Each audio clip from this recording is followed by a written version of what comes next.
Real man stuff. It's Manly Mike. Grab a beer. I ain't got to tell you what time it is.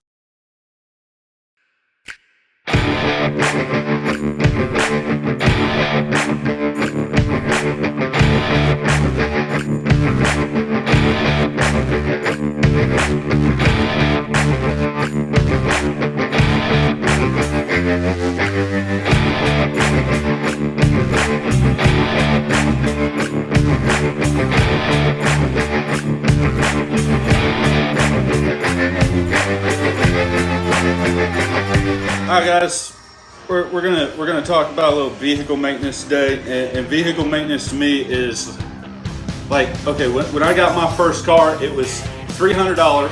I spent more time up underneath the hood than I did in the driver's seat.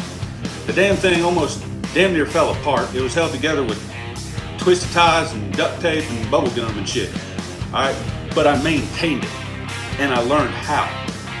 You're up underneath the hood of the car, you got your dad there working with you. Hell, I can't tell you how many times I was working on a car with my dad. It was just, it was a good time, and we just had fun bonding and being men.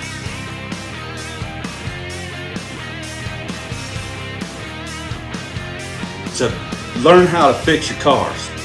Alright, it's not hard. It's really easy.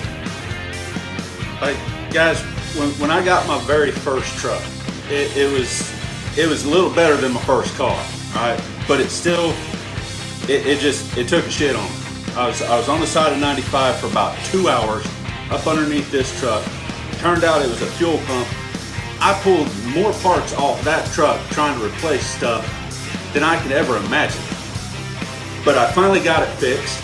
I finally got it home. It took a shit again, and I had to rebuild the engine like 3 months later. I got somebody that we can talk to about this. Where the hell am I? Alright, well shit, you look all greasy and shit. You know how to work on cars, right? You are definitely not my 1979 Trans Am with a 455. Alright, fair enough. If y'all didn't understand that, turn the channel. What's your name? Lauren Hot Wheels Venancio. Alright, and where are you from? I'm from Johnston, Rhode Island. Tell the people what you know about cars.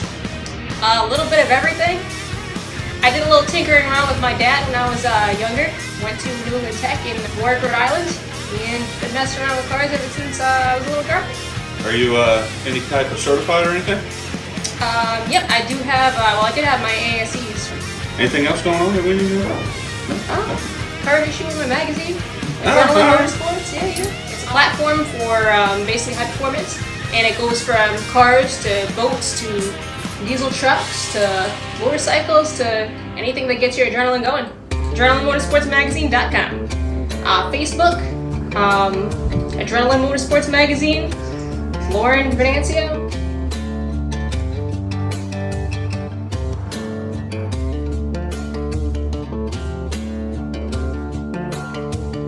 It's not your car if your mom's name is on the registration. Alright, it's not your car if it has 10 speeds and can fit on a fucking bike rack. It's not your car if it's used for public transportation and there's more than 30 seats and 60 people sitting behind you. That's called a bus. Alright, that's not your car. Get a car. Hell, you can afford a car. Get a job. Get out your mama's basement, get a job, get yourself a car. Women would flock into you like nothing else. Sometimes. It depends on what the car looks like. Well, yeah. It's gotta have that nice rumble to it. I tell you, dude, my first car was it Fifth Avenue? And dude, it was rusted from front to back. The seats were broken. The windows were broken. The doors were broken. Did it at least have the 8-track though? Yes, it did. See? Yes, it did. I didn't know how to work the motherfucker, but yeah, it had it. Minus the, like those boxy cars. My father had one too. His was blue and mine was maroon. And there were holes in the floor too. I mean, I didn't know anything. I was like 15. And it just, I couldn't get to pass inspection because of the, it was like Fred Flintstone going on. And I got pulled over all the time in that thing. And it just... What do you mean inspection? Oh, you don't know about that? You don't have that down here? No. Half the cars around here, you inspect them pieces of shit, they'll fall apart. Yeah, well, that's pretty much what it was like. So much as blow the dust off the dashboard and it's all like...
Alright, since millennials are such dumbasses, let's go ahead and give them some advice.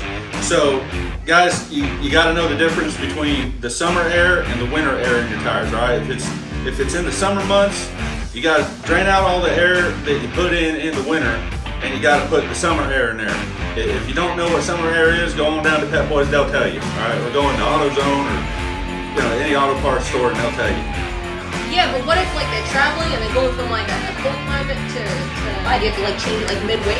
Yes, that's a good point. You stop in there at the gas station, right? Drain the air out of your tires, fill it right back up, and you're good to go.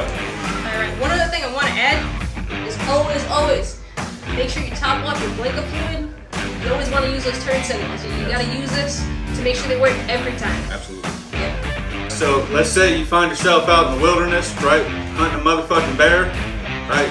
You go back to your car and bang, you hit the mud, you're stuck, right? You get yourself a drill, some screws, run them bitches in the tires to just about halfway.